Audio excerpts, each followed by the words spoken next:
Hello friends, ഗുണ cave കാണാനുള്ള തിരക്കാണ്.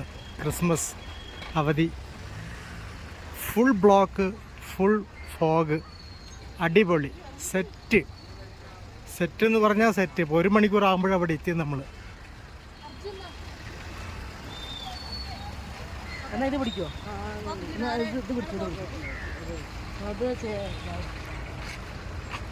ക്രിസ്മസിന് ഗുണ കേവ് കാണാനായിട്ട് ആരും ഇങ്ങോട്ട് വരില്ല. അത്രയും തിരക്കെന്ന് പറഞ്ഞാൽ അത്രയും തിരക്ക്, ഫുൾ ബ്ലോക്ക്.